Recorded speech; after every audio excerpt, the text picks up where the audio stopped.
So the Z Flip 7 is not coming out with the Snapdragon 8 Elite processor. It's coming out with the Exynos chipset, which, I'll be honest, I don't think is a... It's not a deal breaker, in all honesty, when it comes to should you pick up the phone or not. I will still say I think the Z Flip 7 is not the phone to pick up. If you want to pick up a budget version, go with the Z Flip 7. I think it's called an XE now. They're going with the XE branding. So it's a Z Flip XE. That's the one you should probably go with because of, again, price tag and price to performance ratio. It's around $600 coming out this October. But when it comes to the Z Flip 7, it just isn't that much of an upgrade for the Z Flip 6.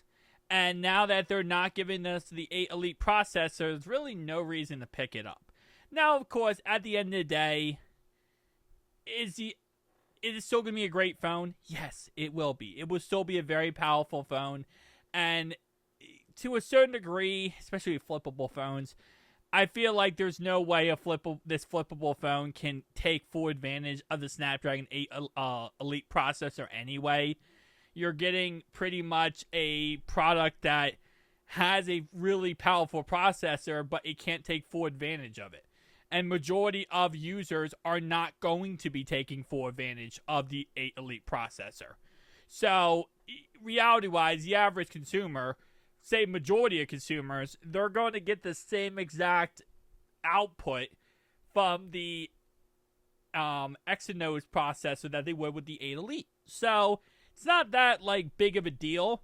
It sucks because it is a little bit of a downgrade. Most of the Snapdragon processor generally outperforms Exynos processors in raw performance, especially in GPU-intensive tasks and gaming. However, the Exynos chipset can offer a good balance of performance and efficiency, particularly in AI and certain real-life tasks. So, you're getting a downgraded product. That's really what this comes down to. The big thing here, though, is that Samsung can produce the Exynos processor a lot easier. They can get it out a lot faster, and they can make a lot more units. It's cheaper for them. Now, that cheaperness is not going to transfer down to us as a consumer, but it is something that Samsung also likes to do for that reason. We heard rumors that the Z Fold 7 would have a watered-down version of the Snapdragon 8 Elite processor. That ended up not being true. That would give me a watered-down variant that would have one or two of the cores removed from the chipset, which would make Samsung be able to produce more copies.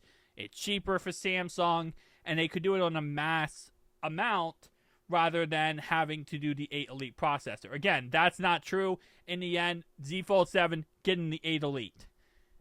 Z Flip 7, not. Wait till next year. I can't stress this enough. Do not buy the Z Flip 7. Do not buy the Z Fold 7. You're going to be disappointed. Wait until next year, 2026, when we have Motorola coming out with their 60 series phones. You also have the iPhone flippable phone.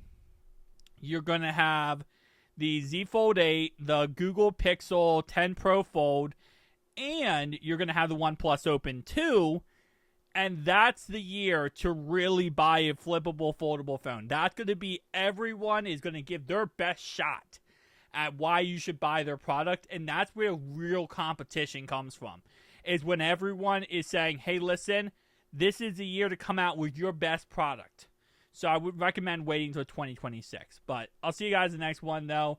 Make sure you like and subscribe if you are indeed new. Peace out.